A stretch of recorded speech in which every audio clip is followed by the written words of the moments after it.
More than 2,000 years ago, a Chinese noblewoman was sealed inside 4 coffins and buried deep underground. When archaeologists opened her tomb in 1972, they did not find a dry mummy or a skeleton. They found a body with preserved soft tissue. Some joints could still move. Fine details on the fingers and toes could still be seen. The preservation was so unusual that doctors were able to perform a detailed autopsy on a woman who had been dead for more than 2,000 years.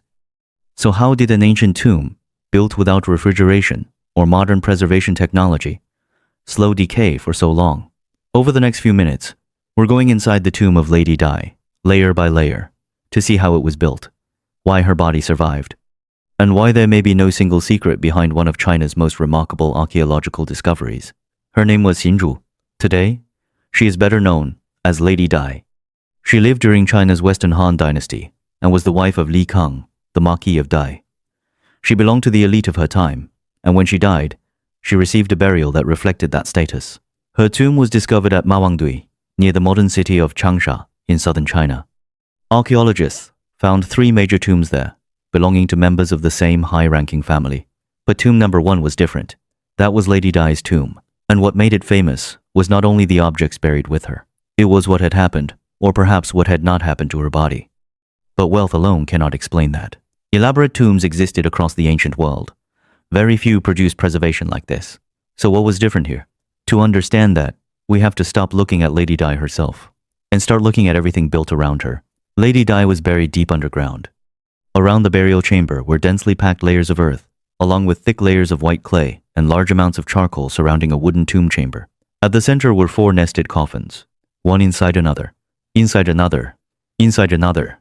This was not simply a body placed in a wooden box. It was an entire environment built around one person.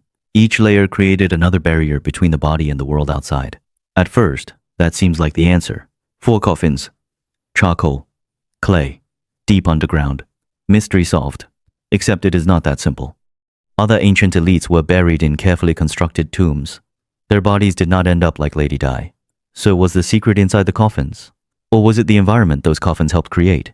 When the innermost coffin was opened, the condition of the body became the most extraordinary part of the discovery. Lady Dai had not been reduced to bones. Her body had not dried out the way many people imagine when they hear the word mummy. Soft tissue was still preserved. Her skin remained in an unusually moist condition. Some joints retained movement. Fine details on her fingers and toes could still be identified. This was very different from the preservation most Americans associate with ancient Egyptian mummies, where drying the body played an important role. Lady Dai presented almost the opposite mystery. How could soft tissue survive for so long? And the preservation was good enough that doctors could do far more than simply look at the remains.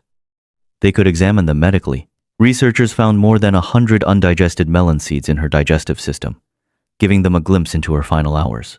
Her body also showed signs of serious health problems, including advanced coronary disease. In other words, this was not just a preserved body. It had become a 2,000-year-old medical record. But researchers faced another important clue. Lady Dai was not the only thing preserved unusually well. The tomb around her had survived too. Wooden objects remained. Delicate silk textiles survived. Painted coffins retained remarkable detail. Other fragile materials that normally disappear over long periods of time were also preserved. And that creates a problem for one of the most exciting explanations. The idea that someone simply used a secret formula to preserve Lady Dai's body. Because if the answer were only something applied directly to her remains, why was so much of the tomb also preserved? The evidence points towards something larger. Not just a preserved body, a preserved environment. So what created that environment? The most careful answer is probably not one dramatic secret. It was likely several conditions working together. The 4 nested coffins created multiple physical barriers. Around them was the large wooden burial chamber. Outside that were layers of charcoal, white clay, and densely packed earth. Together, these materials helped isolate and protect the interior. The tomb was also buried deep underground, where conditions were more stable than at the surface. No single feature explains everything, but together, they created an unusually protected underground space. And that may be the most important point. The answer may not be one secret ingredient. The answer may be the entire tomb. Then there is the part of the story that attracts the most attention. The liquid found inside the innermost coffin. Popular accounts sometimes describe it as a mysterious, ancient embalming fluid, a lost formula that somehow preserved Lady Dai for more than 2,000 years. It's an exciting idea. Maybe too exciting. The liquid may have played a role in what happened inside the coffin, but reducing the entire mystery to a secret preservation fluid ignores everything archaeologists found around her. The coffins mattered. The burial chamber mattered. The charcoal and clay mattered. The stable underground environment mattered. The tightly enclosed space may also have slowed some of the biological processes involved in decay. No single factor fully explains what happened. Even if the liquid contributed to the final result, it was only one part of a much larger system. And the less dramatic explanation may actually be more impressive. Instead of one miracle chemical, the builders created an entire burial environment that protected not only Lady Dai, but many of the fragile objects around her. Whether they fully understood why it worked is another question. Did the people who buried Lady Dai actually intend for her body to survive like this? Clearly, they wanted to protect her. Nothing about this tomb was casual. The 4 coffins required enormous skill and resources. The tomb was filled with objects connected to her status, her life, and beliefs about what came after death. Among the most famous discoveries was a T-shaped silk banner, painted with imagery connected to the world of the living, the world beyond death, and Lady Dai's journey between them. But wanting to protect someone for the afterlife is not the same as engineering a system to keep soft tissue recognizable 2,000 years later. So was Lady Dai preserved by design? Or by accident? The most honest answer may be somewhere between the two. The tomb was deliberately built to be sealed, protected, and durable. That part was intentional. But the extraordinary condition archaeologists discovered more than 2,000 years later was likely the result of several conditions interacting in ways the original builders could not have predicted. They may have been trying to protect Lady Dai for the afterlife. Instead, they preserved her for archaeology.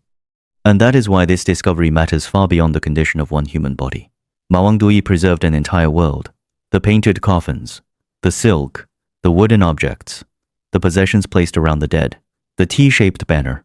Together, they let us see how an elite family in Han Dynasty China thought about life, status, death, and what might come afterward. Lady Dai's body gives us a scientific mystery. Her tomb gives us something bigger. A glimpse into how people more than 2,000 years ago tried to prepare for something every civilization has had to face. Death. Lady Dai did not escape death, but the tomb built around her preserved something almost as remarkable. Not just the body. A moment of ancient life that was never supposed to reach us,